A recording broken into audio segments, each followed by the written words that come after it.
Look at the glass door of Route 9 Fuel and Grocery. It's 1:40 in the morning.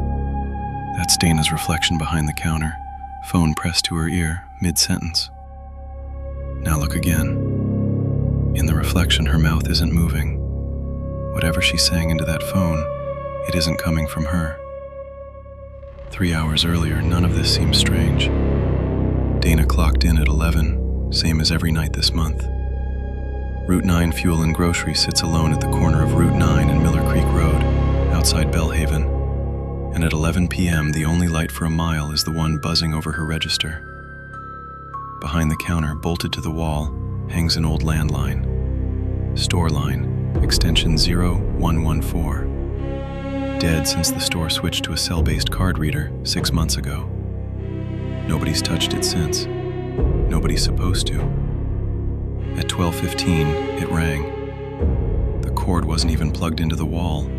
Dana had checked once out of boredom back in July, and still the little screen lit up green, showing the one thing a dead phone should never show.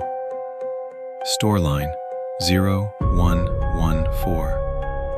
This store's own number, calling itself. She answered anyway, just breathing at first.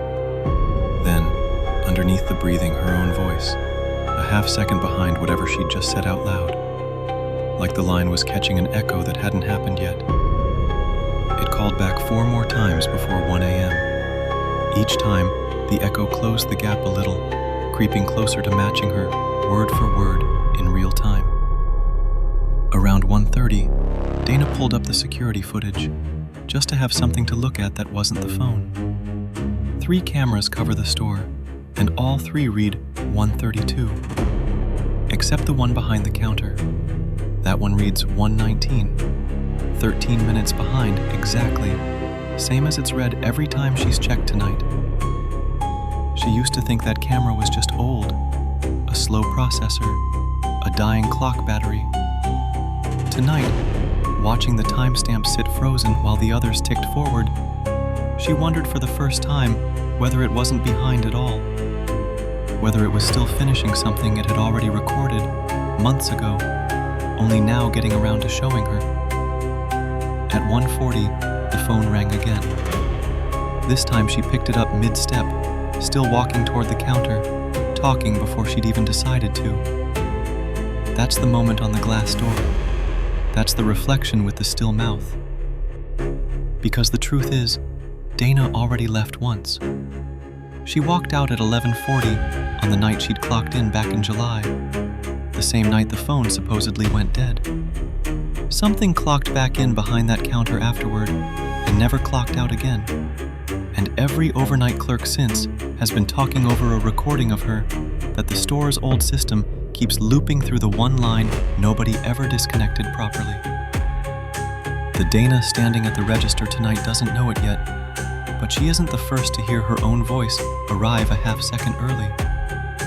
She only knows the reflection in the glass has stopped keeping up with her mouth. Tonight, it's the other way around. At 4:58, the phone rang one last time before shift change. For the first time in 6 months of nights just like this one, it told her that her replacement wasn't coming. At 7, a woman named Priya let herself in for the morning shift, calling Dana's name into an empty store. The register sat open. The lights were on. Dana's jacket still hung on the hook by the cooler. And on the wall, the old dead phone was already ringing. Store line 0114. Priya picked it up without thinking, the way you do at 7 a.m. on no sleep.